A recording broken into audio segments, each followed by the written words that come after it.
Ongole episode పై TDP Janasena అధిష్టానాలు serious అయ్యాయి. అటు బాలినేని ఇటు దామచర్ల ఇద్దరికీ ఆయా క్లాస్ తీసుకున్నాయి.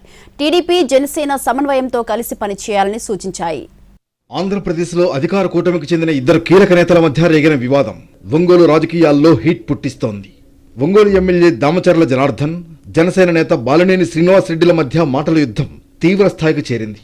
ఒకరిపై ఒకరు వ్యక్తిగత ఆరోపణలు, బహిరంగ హెచ్చరికలతో కూటమి అంతర్గత విభేదాలు మళ్లీ బయటపడ్డాయనే టాక్ మళ్లీ మొదలైంది. బాలినేని చేసిన తప్పులను లెక్కిస్తే పుస్తకాలే సరిపోవని దామచర్ల విమర్శిస్తే, కూటమి ఉందనేది నేను గమ్ముకున్నా, నేను చెప్తున్నాను కదా, కూటమిలోకి వెళ్ళకపోయింటే ఇద్దరిని లోపల ఎగిపోయింటే అప్పుడు చెప్పేవాడిని. నేను ఖచ్చితంగా లోపలికి వెళ్ళారు. వాళ్ళు చేసిన పాపాలకి, వాళ్ళు చేసిన కబ్జాలకి ఏదైనా కూడా బ్లేమ్ చేస్తే మర్యాద కాదని చెప్తున్నాను.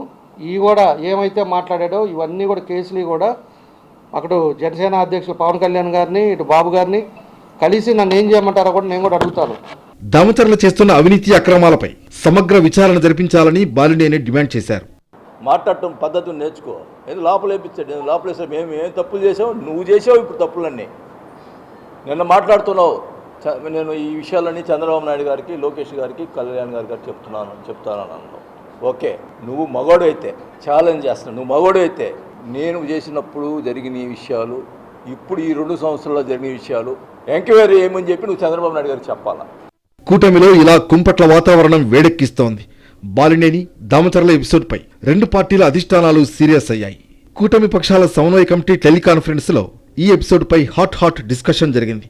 ఆరోపణలు ఉంటే పార్టీ అధినాయకత్వాల దృష్టికి తీసుకురావాలని బాలినేని శ్రీనివాసరెడ్డి, దామచర్ల జనార్దన్ కు సమన్వయ కమిటీ సూచించింది. కూటమికి నష్టం కలిగేలా వ్యవహరించవద్దని అధిష్టాన పెద్దలు ఆదేశాలిచ్చినట్లు తెలిసింది.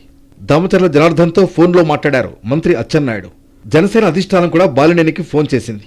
సమన్వయం పాటించాలని ఆదేశాలిచ్చింది. బహిరంగ విమర్శలు మానాలని అధిష్టానం సీరియస్గా చెప్పింది.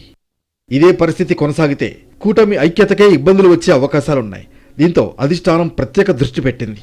టీడీపీ జనసేన నేతల్లోనే ఈ రకంగా విభేదాలు ఉంటే క్షేత్రస్థాయిలో కార్యకర్తల మధ్య సమన్వయం ఎలా ఉంటుందని వెంటనే అధిష్టానం అలర్ట్ అయింది. వచ్చే స్థానిక సంస్థల ఎన్నికలపై కూడా ప్రభావం చూపించే అవకాశం ఉంది. దీంతో వెంటనే నష్ట నివారణ చర్యలు చేపట్టారు. అయితే టీ కప్పులో తుఫానులా చల్లబడుతుందా, లేదంటే నివురుగప్పిన నిప్పులా ఏ క్షణమైనా మళ్లీ భగ్గుమంటుందా అనేది చూడాలి.